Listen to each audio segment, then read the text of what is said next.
Okay, here we go.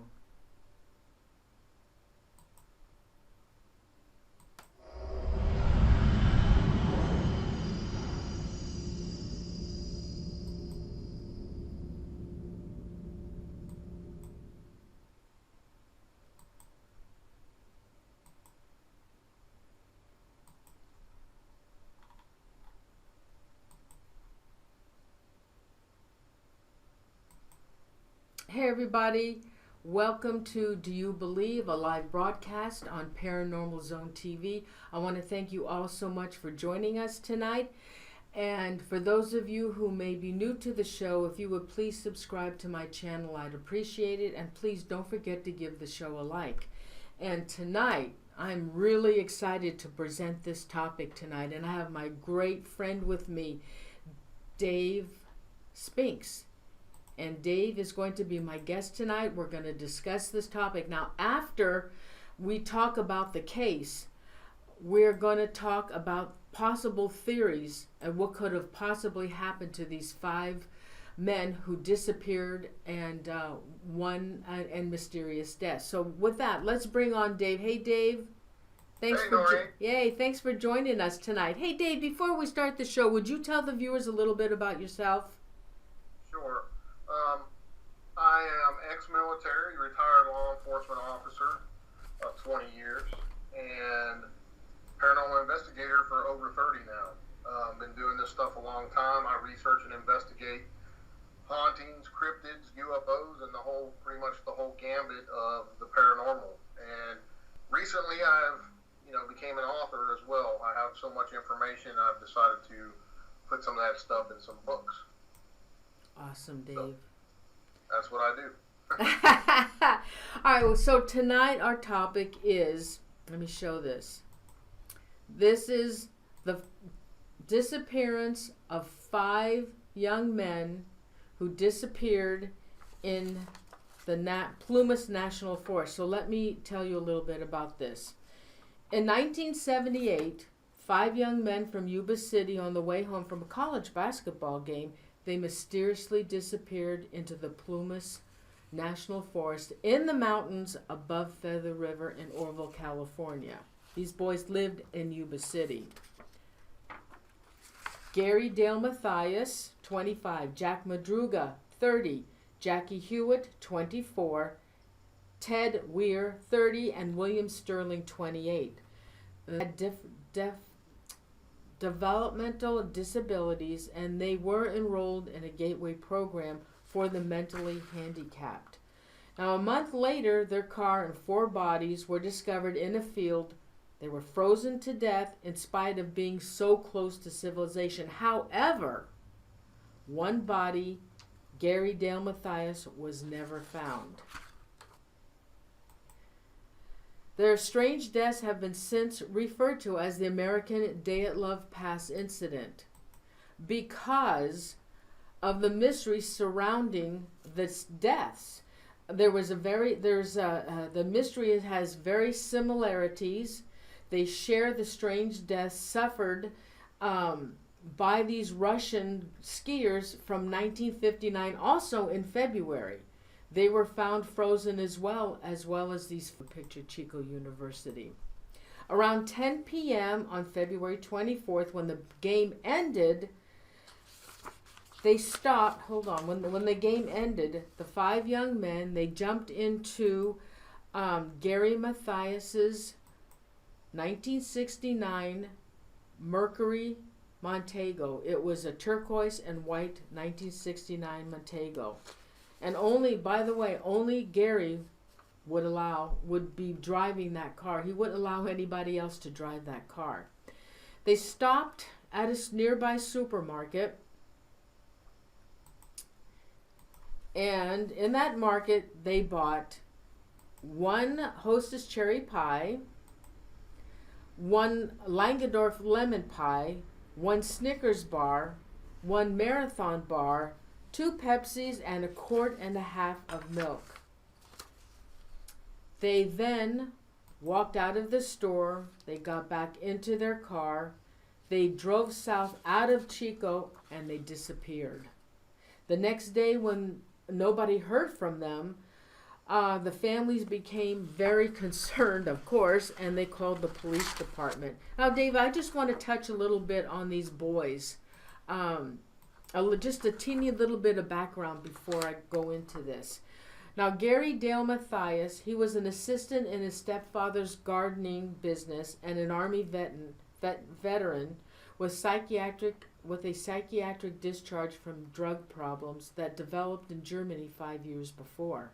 He took selazine and conjantine, both used in the treatment of schizophrenia. Hold on for a second. Police records showed he had become violent on occasion and was charged with assault twice. After his return from Germany, he would fail to take his drugs and lapse into a disoriented psychosis that usually landed him in the VA hospital. He would go haywire, his stepfather would say. Jack Madruga was a high school graduate and an Army veteran. He was laid off in November of 1977 from his job as a busboy at the Sunsweet Growers. He had a low IQ, but he hadn't been diagnosed as mentally disabled. Both Gary and Jack were both veterans, and they also held a driver's license. Ted Weiher, he was employed for a while as a janitor and a snack bar clerk, but quit after the urging of his family, who thought Weir's slowness was causing problems. Jackie Charles Huett had a slight droop to his head, was sometimes slow to respond, and a loving shadow to Weir, who looked after Huett in a protective sort of way and would dial the phone for him when Huett had to make a phone call. William Lee Sterling was Madruga's special friend. They were deeply religious. They would spend hours at a time at a library reading literature to help bring Jesus to patients in mental hospitals. Each of the lost men were mostly they stayed at home, and no one could fathom why or what might have taken them up that lonely road in the mountains. A severe blizzard moved in the day the car was found, dropping 9 inches of snow on the upper mountain, covering the potential tracks and making it impossible to continue. Search teams themselves nearly lost several men, and nobody was found, not as much as a shoe. After the spring thaw in June, when the snow melted, a small group of Sunday motorcyclists wandered into a deserted forest. They ended up at a Forest Service trailer camp area, and the trailer had a broken window. The trailer was located about 19 miles up the mountain from where their car was found. Inside the trailer, the body of Ted Weiher stretched out in a bed inside the 60-foot trailer, and he was frozen to death. He had 8 blankets pulled up over his body, and they were tucked around his head. His leather shoes were off and missing. A table by the side of the bed laid Ted's ring, which was engraved Ted, his gold necklace, his wallet with cash inside, and a gold Waltham watch with a crystal missing. And the family stated that that watch did not belong to any one of the 5 boys. Weir had been a tall, heavy-set fellow back in February. He was 5 feet 11 inches and 200 pounds. Hold on. The growth of beard on his face showed he had lived apparently in a starving agony inside the trailer, anywhere from 8 to 13 weeks. By the time his body was found, he had lost 80 to 100 pounds, and his feet were badly frostbitten. He was 19.5 miles from the car. He was wearing a striped velour lightweight shirt and green pants. He had walked or run or been somehow taken almost 20 miles in a 4-foot snowdrifts that reached the locked trailer where he died. The trailer was broken in through a window. No fire had been built, although the matches were lying around. Hold on for a second. Although there was matches, there were paperback novels, there was wood furniture, they all could have easily been burned. More than a dozen sea ration cans from an outside storage shed have been opened and emptied. Now, these cans were opened with an Army P-38 can opener. Dave, are you aware of that? Are you familiar with that? Oh, yeah. Yeah, they're very easy to use. And only Madruga and Mathias, who had served in the Army, probably knew how to use it. No one had opened a locker in the same shed.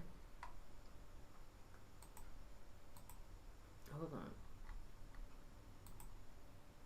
No one had opened a locker in the same shed containing enough dehydrated Mexican dinners and fruit cocktails and assorted other meals to keep all 5 alive. No one had touched the propane tank in another shed outside either. All they had to do was turn that gas on, says Yuba City Lieutenant Lance Ayers, and they'd have gas to the trailer and they would have had heat. Now, I also want to let you guys know there's very little information about this case, and this case was just brought to life. I found it because it was posted on December of 2017. And since this case happened in 1978, and it wasn't broadcast publicly, only from a newspaper article, which is the one that we have. And so because of that, there's no pictures. We have no pictures except for this newspaper article that shows the 5 young men.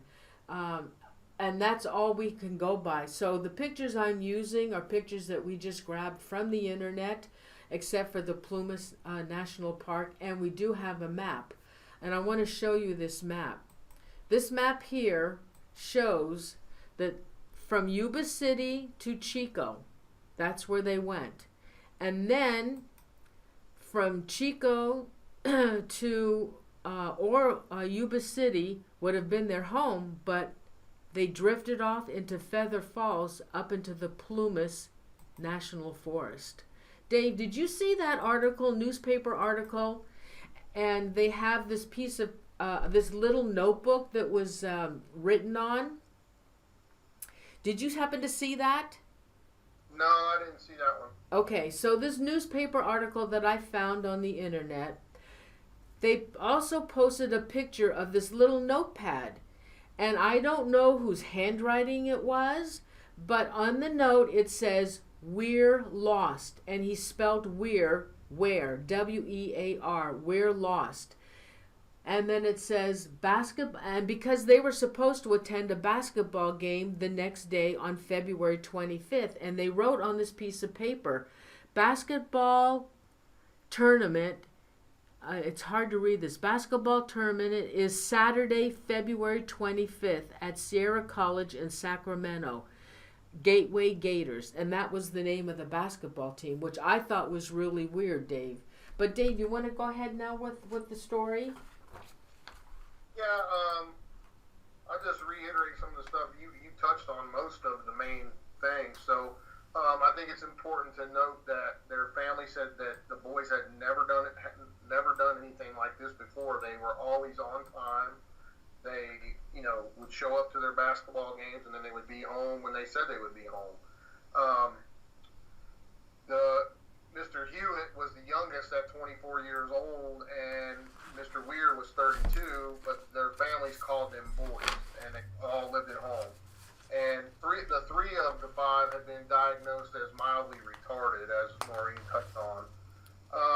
So basically, the game came and went. They stopped at the store, and no one ever heard from them. So the next day, Saturday, no word came from any of the boys. And then, as Maureen said, the police were called, and they began to take interest. How can 5 people just disappear? Tuesday, February 28th, they found Madruga's Mercury, as Maureen said, unlocked with the windows rolled down, which is kind of weird, too. You're out in the freezing cold snow. You would think the windows would be rolled up. From that day on, nothing they found, nothing anyone told them seemed to make any sense. according to the article. Um, so when they found the car, guys, I find it, the police discovered that the car wasn't stuck up, and 5 guys could have easily pushed it free with not a problem, and the gas tank was a quarter tank full. So they had plenty of gas, the car wasn't buried, and it doesn't make any sense why they would get out on foot. It just doesn't make any sense. The car had 4 maps in the glove box, one of California, and folded in the glove compartment, and the keys were gone, but when the police hot-wired the car, and it started right up, so there was no mechanical issues with the car either. Both of the seats were covered with the wrappers of the food the boys bought at the Bears grocery store, and everything had been eaten except the Marathon bar, which was half gone. So there was no damage to the underside of the car, according to the police. It was a heavy American car. Cars were built to last back in those days, and it just doesn't make any sense up until this point. Right. So why they would end up a Rocky Mountain road in the middle of the night, in total darkness is beyond me. It's just weird. There was no gouging or, only one little sign where the car may have spun out a little bit, but nothing to bury them up to where they couldn't leave. And as Noreen said, the guy that owned them a car, Madruga, as she said, he would not allow anyone else to drive that car. And I think it's important as well to note that he totally disliked camping or the outdoors. So it didn't make any sense why he would take his car up into that area as well. Right. All right, Maureen. Yeah, where they were found, it was up in the Feather Falls campground up in Rogers Cow Camp. And so I'm showing a map of the location.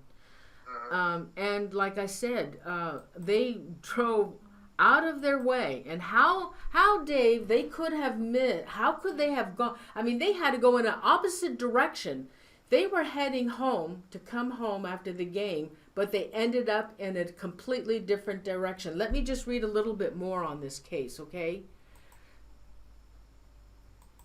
Okay, the day after Weir's body was discovered, searchers found the remains of Madruga and Sterling. They lay on opposite sides of the road by the trailer 11.4 miles from the car. Now, Madruga had been partially eaten by animals and dragged about 10 feet to a stream. He lay face up, his right hand curled around his watch. They said his eyes were gouged and he had 2 fingers missing, Dave. Sterling was in a wooded area. He was scattered about 50 feet. There was nothing left but his bones. 2 days later, off the same road, much closer to the trailer, Jackie Huett's father, Jack Huett, found his son's backbone. A few other bones around. Jackie's Levi's and his shoes were found.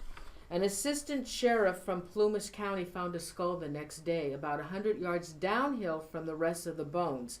The family dentist was the one who identified that it was Jackie Huett. Huett's remains had lain northeast of the trailer like Sterling's and Madruga's. Northwest of the trailer, about a quarter mile away, searchers found 3 Forest Service blankets and 2 cell flashlights laying on the side of the road. And I want to talk to you about that after. The flashlight was slightly rusted and had been turned off. It was impossible to tell how long it had been there, and they found no signs of Gary Mathias. They didn't even find his glasses. The tennis shoes were inside the trailer, suggesting to the investigators he might have taken them off to put on Weir's leather shoes because Weir's shoes were missing and his feet were frostbite. Weir had bigger feet and Mathias might have swollen with frostbite, but that was pure conjecture. State mental institutions received a description of Mathias. slender, dark-haired, double vision without his glasses. His glasses were not found. Mathias not carrying his billfold, and when he left, he had no identification on him. He was still, if he was still alive, he would have been without his drugs. They learned that Forest Service snow cat ran up the road to the trailer on February 23rd, leaving a path to the snow that the boys could have possibly followed. Go ahead, Dave. Yeah, when you go back to the investigation part, there was a Lieutenant Lance Ayers. He had stated that, you know, the disappearance of these 5 strong men really haunted him, and it was like nothing he had ever investigated. And leads were coming in from all parts of the country, but none of them panned out, obviously.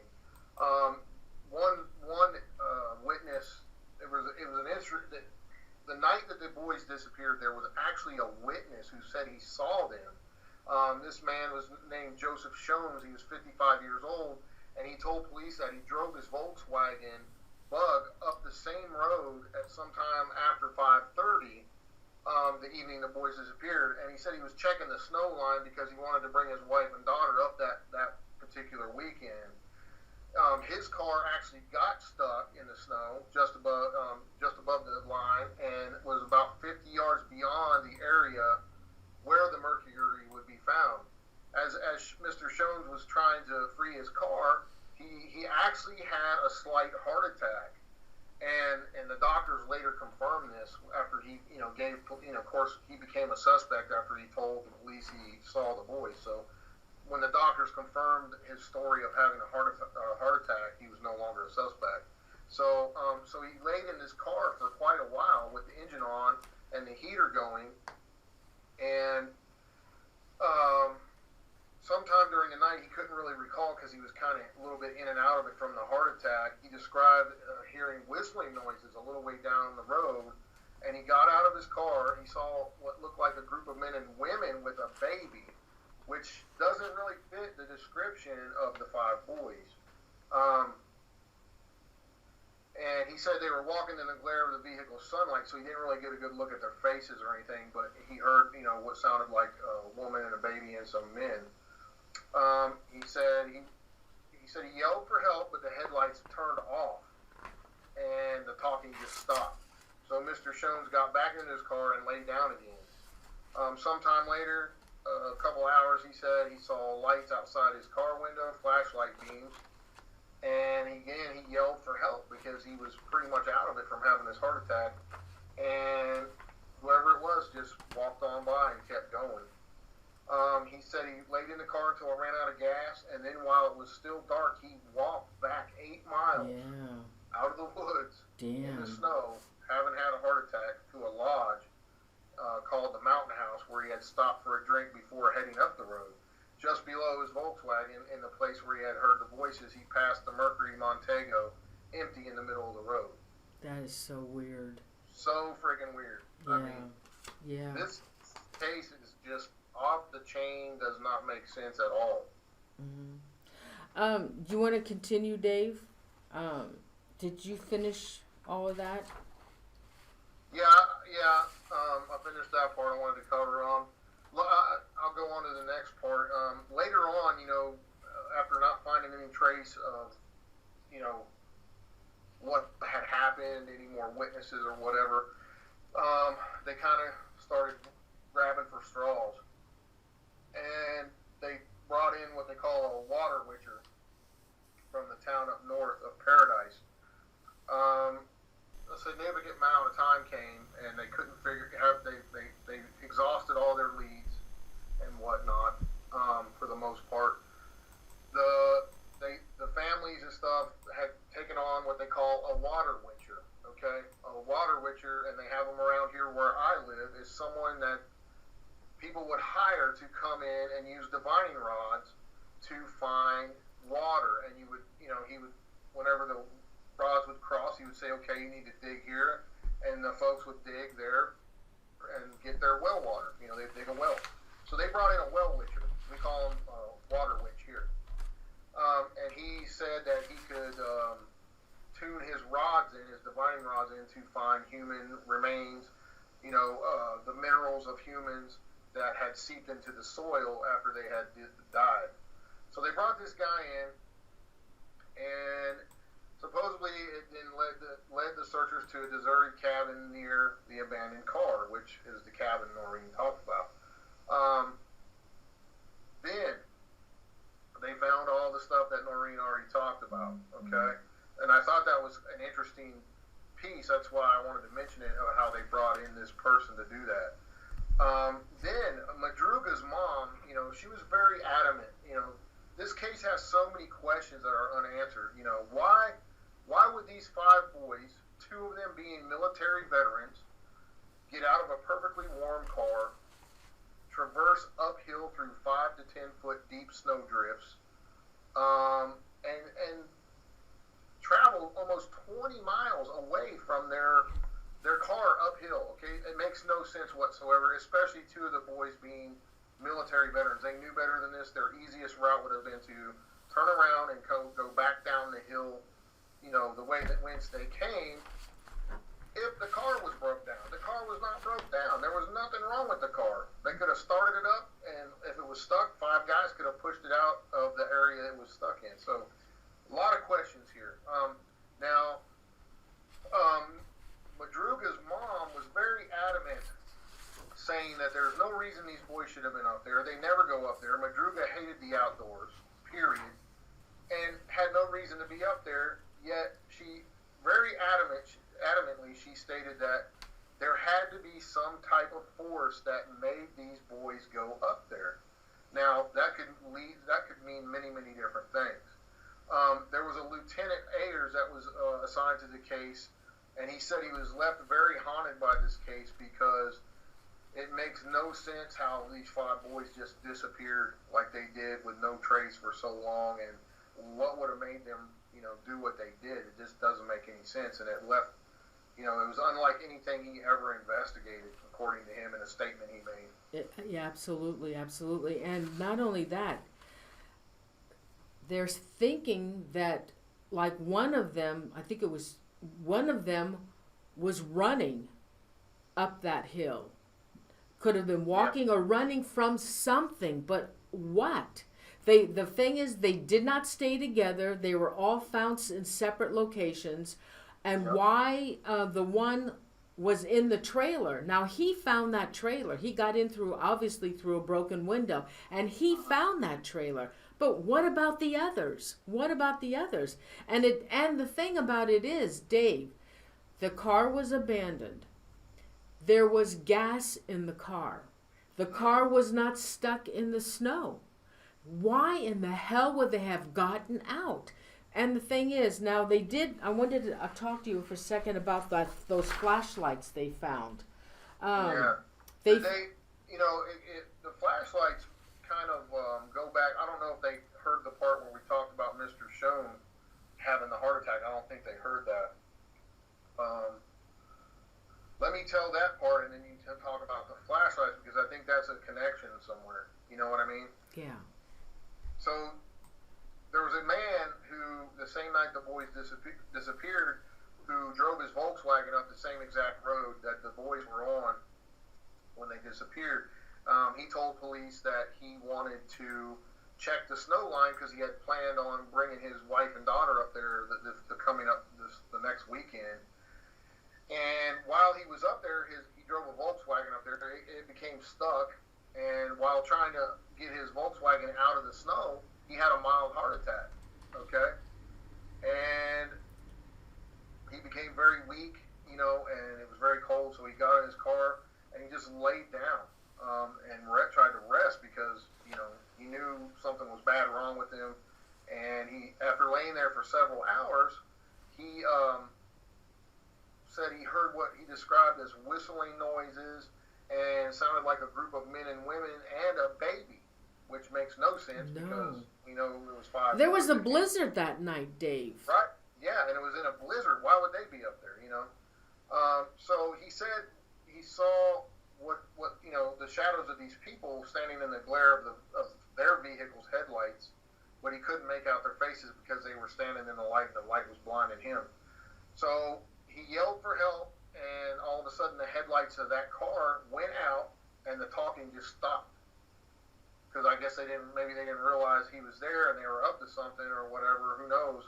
But so he got back into his car, this poor guy, and laid down again. He said probably a couple hours later he saw lights outside his windows, and it turned out to be flashlight beams.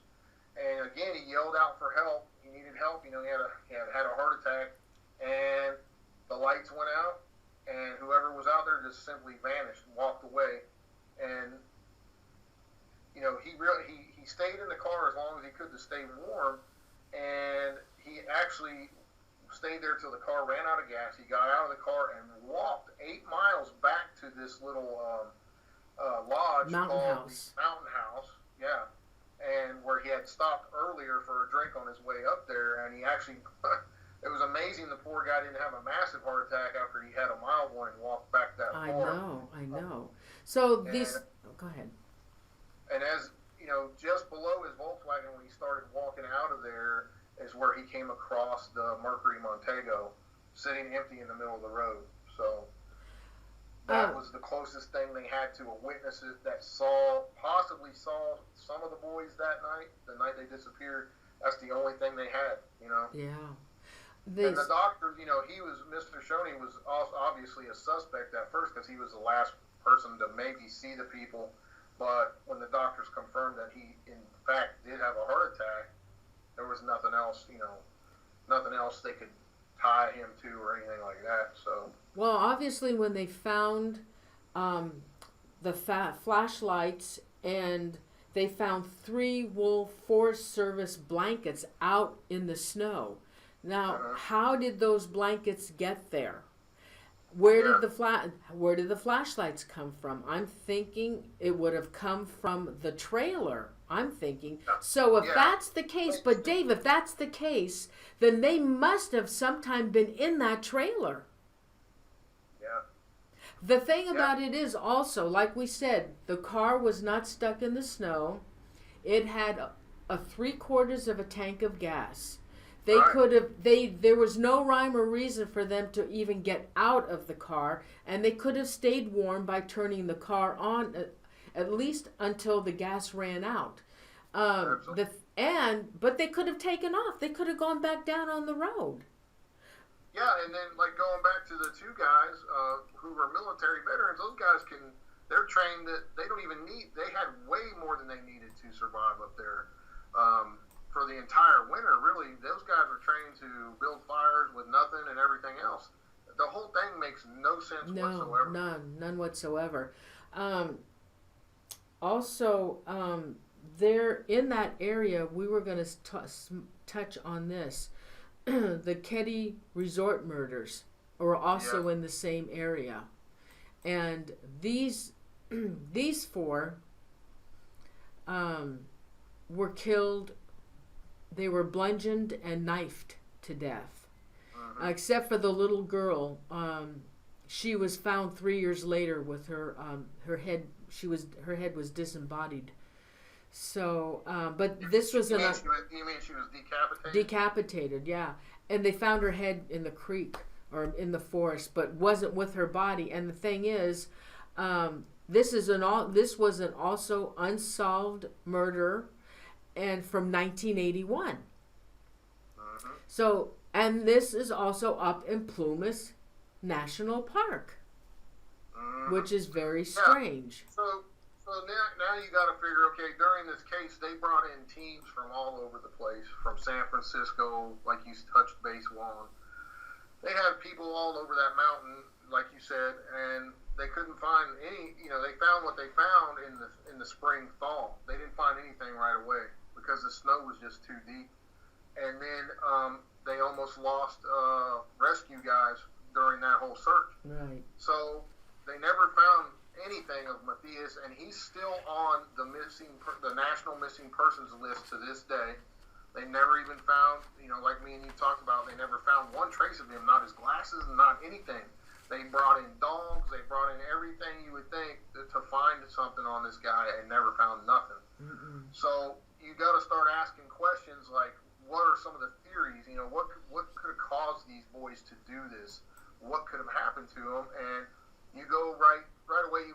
thinking, okay, me and you talked about this.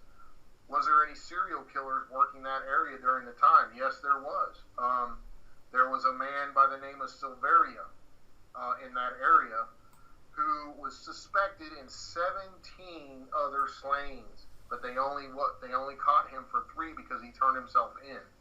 And he was actually working for the county at that time, so he may have been privy to, you know, police information and all this other stuff. And a lot of these serial killers, you know, they even when they get caught, they keep a lot of the murders they've done to themselves. They keep it for themselves as a trophy. And, you know, you have to think in that aspect of a serial killer. You know, did he kidnap these boys at gunpoint and take them up to the mountain? And maybe at some point there was a struggle and they got away from this guy and they took off running because he had a gun and they're scared to death and they ended up freezing to death. You know, who knows? But, you know, this Severia guy was a real piece of work. And same county as the cabin murders, you know. Who knows, man? I mean, this guy could have been responsible for who knows how many murders, you know, 50, 100, who knows? Let me show them another map of Plumas County National Park and where the bodies were found again. It shows their home, shows the where the basketball game was at the University of Chico, where their car was, and where the bodies were found, the 4 bodies. So Dave, with you and your background, with your paranormal background, with your police and law enforcement, your military, let's walk over this again, because this really fascinates me, this case. Yeah. So they leave the basketball game. They go to a store. That's the last time they're seen. And they're still in that vicinity of Chico and Paradise, over in that area. And let me pull up. Can you see the map, honey? No, I can look at it. Oh, you can't see the map? Okay. I want to talk about this map. Okay. So it shows they're heading home, Dave. They don't have, I'm sure they didn't have any blankets in the car. I'm sure they probably didn't have any flashlights, although they did find some folded maps in the compartment in the car. They were not prepared to be out in any cold weather because they even told the families they didn't need their coats. No. So they take off to this basketball game, and they end up in another direction. I think when they were driving home, I don't think it was snowing very much because they had stopped at the snow line, it says. So from the snow line, they go up into the Plumas National Park, and there's a blizzard going on up there. Well, what in the hell? It doesn't make any sense why they would even be up there. I mean, that's the weird thing, you know. Okay, so what do you think? The mystery is, how did they get off their direction of going home and drive up toward Plumas National, up to Feather Falls, actually, in the National Forest? Why would they do that? Why? What do you think could have caused them to do that? Well, there's all kinds of scenarios that you could run through your head. You know, first of all, like I said, you gotta take a look at the most obvious. Did someone, when they came out of that store, was there someone that held them at gunpoint and kidnapped them and made them drive up there with the intent of robbing them or something to that effect? You know, like I said, if that was a scenario, you could think about, okay, say there's a gunman and they go out, they get in the car. This guy gets in the car and says, you know, start driving, because he has a whole plan. He's going to kidnap these guys and rob them or whatever the case. So they get up in the mountainous woods where they're away from everyone. You know, there's no witnesses, and this guy maybe plans to kill them. Maybe he gets them out of the car with the plan of shooting them or something to that effect, and they all scatter and take off running. That's one scenario you could maybe. It's plausible, right? You know, obviously. Another scenario, you know, doing what I do, I try to look at all aspects of these type of scenarios, just like the Dyatlov Pass incident, okay? That area there is rife with UFO sightings and Bigfoot sightings. It's part of the Sierra Nevada mountain chain, and there's tons of eyewitness accounts of UFO reports and Bigfoot sightings in that area. Let's just hypothetically speaking say they're driving back down that road on the map you just saw, and they see a light in the sky that just blows their mind, and let's go up and get a better, closer look at that. Let's go see, and they're following this light while they're driving, and that's just the way it took them. That's another aspect. Was this some kind of weird UFO encounter? And I mean, I've literally found hundreds and hundreds of reports that are still going on to this day of UFO sightings in the Plumas National Park. Also,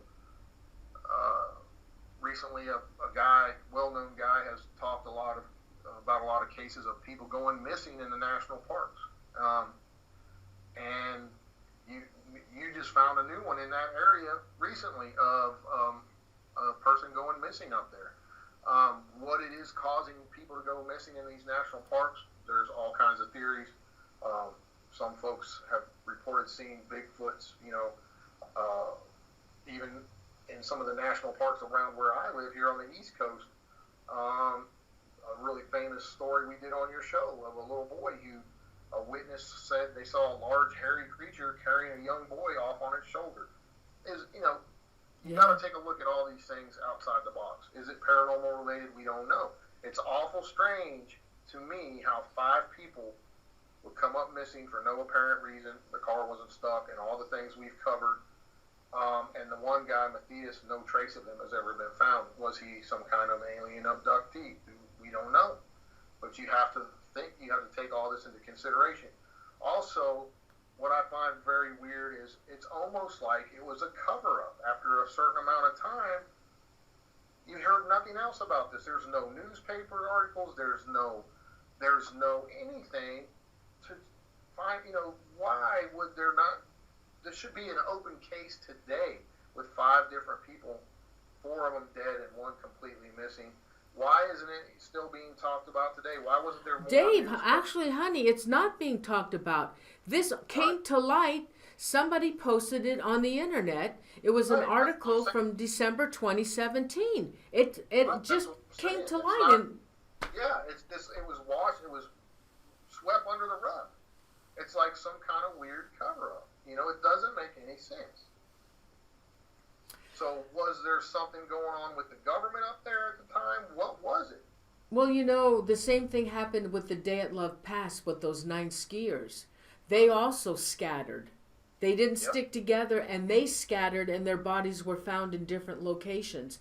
Now, with the one, Madruga, supposedly his eyes were out, and he was missing 2 fingers. And that is also one of the victims of the Dyatlov Pass. His eyes were gouged out as well. So there's explanations for some of that. There's similarities to both of these cases, but we don't know all the intel on the condition of the bodies, if they were checked for radioactivity like they were at Dyatlov and all that, because there's just no information on that. There was very vague information. Some of that you can attribute to possible predators. There is bears and coyotes and everything else up in that area of the Sierra Nevadas.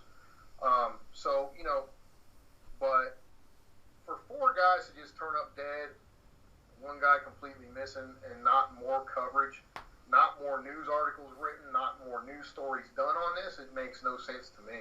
No. At all whatsoever. No, I know. And the families are perplexed about this whole thing because they can't understand what scared them.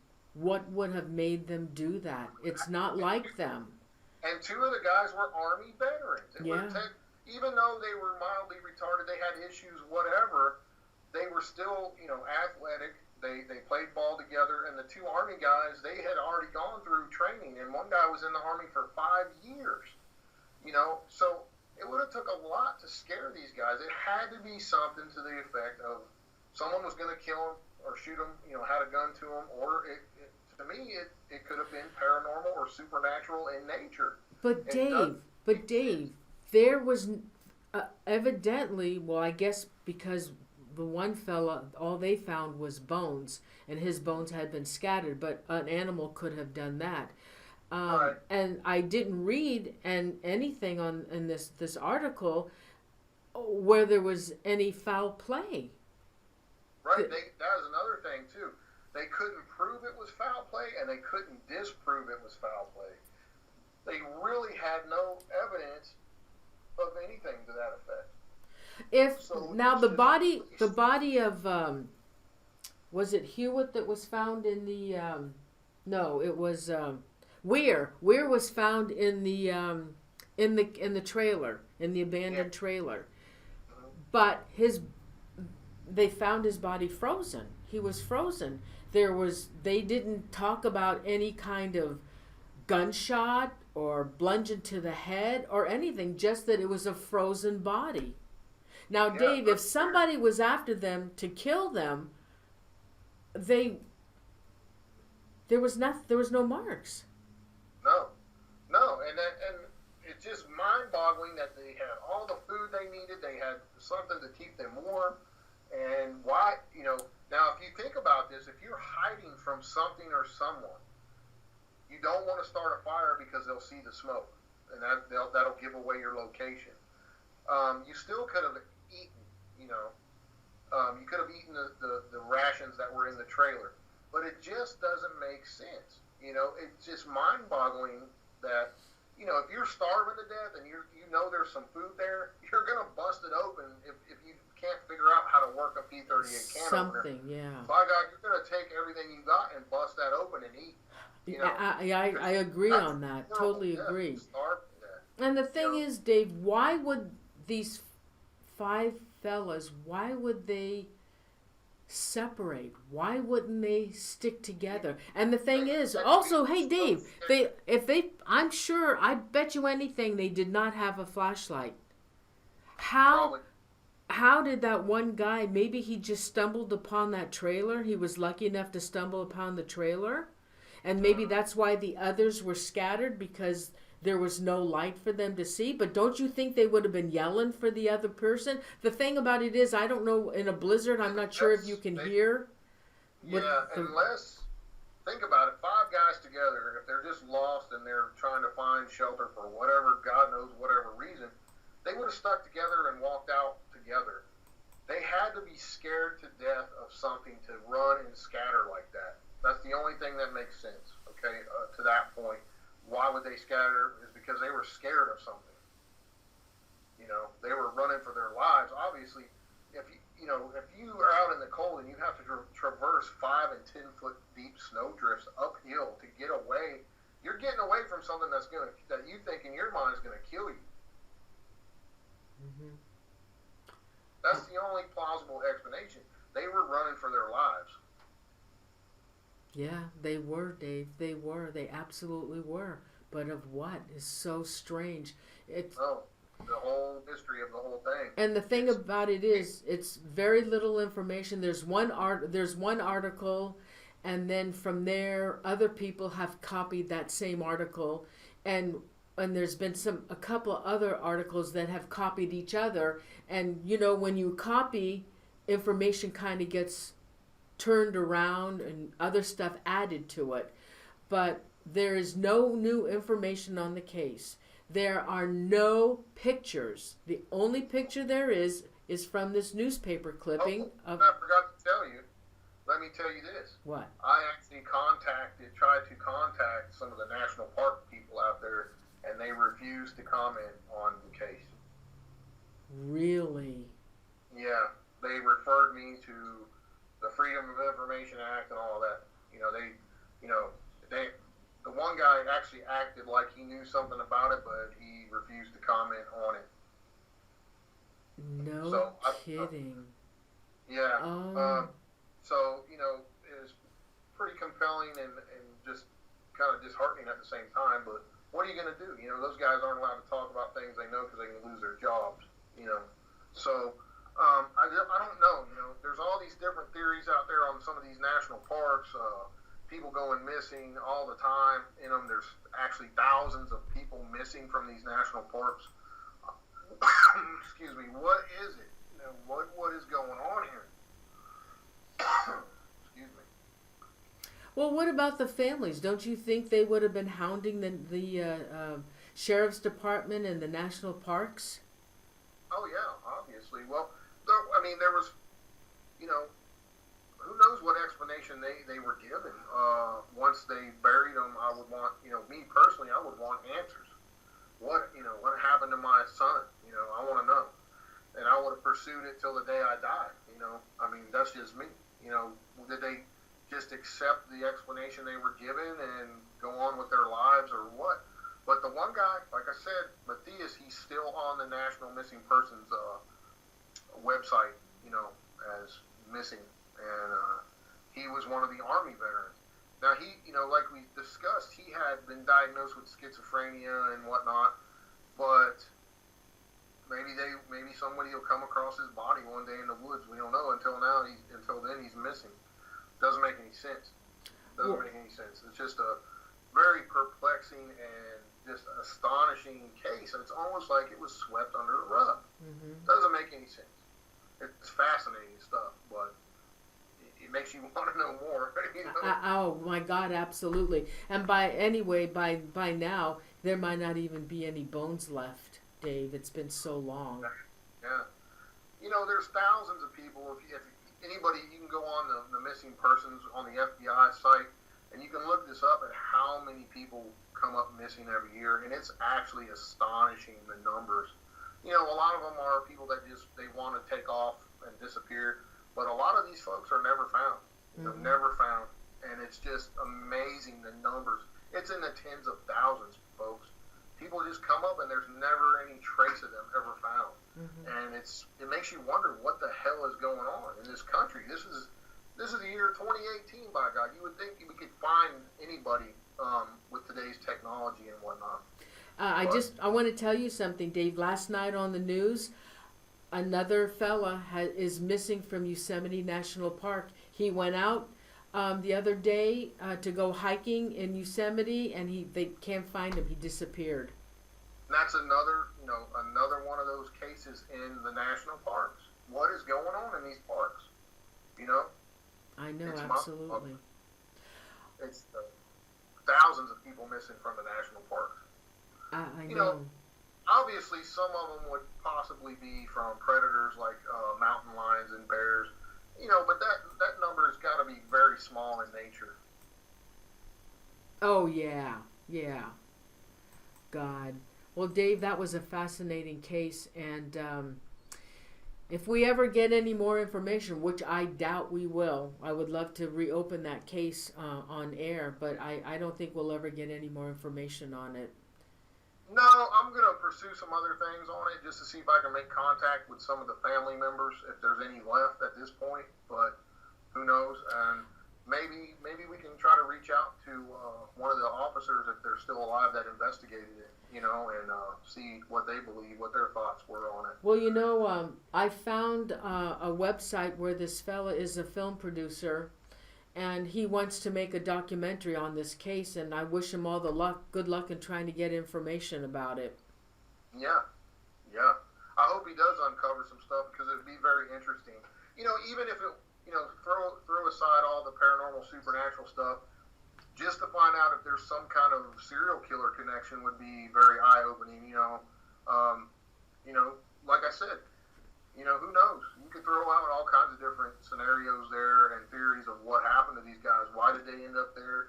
How did they end up there? And what the hell happened? It's mind-boggling. It is. Well, Dave, thanks so much. That was fun. Thanks for airing that show with me, because I've been wanting to do the show with you for a while since I found out about it. Thanks so much. Hey, do you want to tell the viewers what's going on with you? Oh yeah, absolutely. Yeah. In case you guys don't know, me and David Weatherly we call ourselves Society of the Supernatural. We're coming out with our newest DVD. It will be out in the next week or so, called The Haunting of Sweet Springs. It's a location that took me literally 15 years to get into, and long story short, a friend of a friend bought it, and I was led in to investigate it with Weatherly and Sean Austin. We got some amazing stuff on that one, guys. We did a live stuff there, but we also filmed stuff that we're going to be releasing on DVD, and it's amazing. The responses we got in this place goes back to the 1700s. It has ties to Thomas Jefferson, which is really awesome. And only, first folks to get in there before any TV or anything like that. And, please check out the DVD when it comes out. It'll be posted all over our Facebook. Also, something really cool, and me and Noreen are going to do a show on this topic in the near future. A friend of mine, Seth Breedlove, who owns and runs Small Town Monsters, did a movie on the Flatwoods Monster here in my home state of West Virginia, which is right up the road where my family grew up. And I have kind of personal ties to this case. Grew up hearing about it. And I was actually invited to be in the movie as an investigator, and I'm really stoked about that. So that movie will be coming out on Amazon for digital, all kinds of different platforms, Hulu, Amazon, so many other ones that you can get. You'll be able to rent it or buy it, and it'll also be available on DVD. And the premiere in Sutton, West Virginia is on April 7th. So they're having a big movie premiere, and I get to be in it. It's cool. I'll be there. Wow. So get to tell my little 5-minute spiel on the Flatwoods Monster case. So make sure you pick yourself up one of those. It would be really cool. Wow, Dave, Check out the other movies of Flatwoods Monsters too. It's all the cool stuff: Mothman, Boggy Creek, Minerva Monster. I mean, he's doing phenomenal work going to these local legend hotspots of all these different creatures and whatnot. So a lot of cool stuff coming up. A lot of cool stuff coming from me and Weatherly in the near future too. If you haven't noticed, Weatherly came out with a revised edition of the Black Eyed Kids. Highly recommend that book if you've never read it. I'm trying to get Dave on my show, David Weatherly. Waiting for him to reply to me. I did the very first show with him in 2011 on the Black Eyed Kids when his book was released, and now I'm waiting for his return to do the update on it. I love that topic. He's got some new compelling stuff in the revised edition, and the new cover is just awesome, and it's it's creepy stuff, man. And it's just amazing. So check it out. And if you don't know who I am and want to check me out, go to my website, www.davespinks.paranormalinvestigator.com. You can find links to all my stuff there, past shows I've done with Noreen, and we've got a bunch of them on there. Oh yeah, we have some great shows. YouTube channel. My YouTube channel is Real Supernatural and Society of Supernatural, 2 different YouTube channels. So check those out if you have time. And thank you guys for listening to the show tonight. I enjoyed it as always with Noreen. Oh, thanks, Dave. Hey, Dave, could you have your computer open? We can do some shout-outs together. Yeah, sure. Open it up. Let's do some shout-outs together. Oh, and also, I want to thank our mods, Royce Hinman, Unique Annie, and Crystal Triplet. Without them, we would not have the wonderful chat room that we have, and I appreciate them so much being a mod for my show, and they've been friends of mine for years, and I want you to guys know that we really appreciate you, and you are mods, and we love you. All right, so let's do some shout-outs, Dave. Can you see it? Yeah, I'll start. You want me to start? All right, well, let's start out with our mods. Royce Hinman, Unique Annie, and Crystal Triplet. Go ahead. Oh, Moral Madness.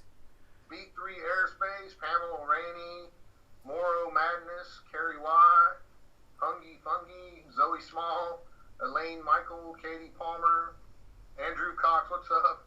I know most of these folks are in my chat rooms when I'm on too, so. Diane Hilbert, Elaine Michael, Shelly Phelps, Penny Van, Para Princess Patricia, Chipper, what's up, Chipper?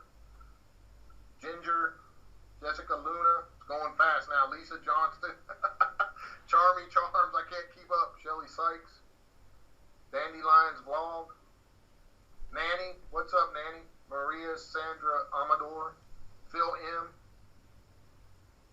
Go ahead, Noreen. Oh, God. Are you kidding me? Oh, and Carl White. I know Carl White's out there. He watches every show, and he's from the UK, and it's probably like 3 o'clock in the morning. He watches every show. What's up, UK? All right, let's see. Matrix 22, Clairnot, Fungi. There you are, Carl. There's Carl White. Yay. Nebbit Seta, Justin Moffat. Justin Moffat's new. Lady J. Anybody else? Anybody else want to shout out? Did we miss anybody? Oh, love you too, my cool Annie, my sweet Annie. What's up, Annie and Royce and Crystal? Phil M. Let's see, Le Barcetta. Morrow Madness, I haven't seen you for a while. Ann Wu. Oh, okay, guys, listen, I'm going to Shelley Phelps. I'm going to New Orleans next week. Nice. And so we won't have a... jealous. Oh, this will be our second trip to New Orleans. I can't wait. I don't have my calendar with me, so I won't be having a show next week. That's a tough one. What? So I won't have a show next week, and I don't have my calendars. I don't have my calendar, and I can't remember who my guest is. But Jessica Luna, the Mitz Gaming, Darlene Schutznader, Andrew, Morrow Madness. Okay, we did all. Anita Eckerman. Did we miss anybody? Maya. MLA Buddha. 61. Yeah. Lenora Martinez. Anybody else? Well, it was a fun show as always, Noreen. I always enjoy it. We got to do one on the Flatwoods Monster. Oh my God, I can't wait to do that show, Dave. Are you kidding me? I've been after you. How long have I been after you to do that show? 2 years. Yeah. It just never worked out because we always had another show or something else where we're doing first. So, but that's a crazy story, you know. Oh my God, I can't.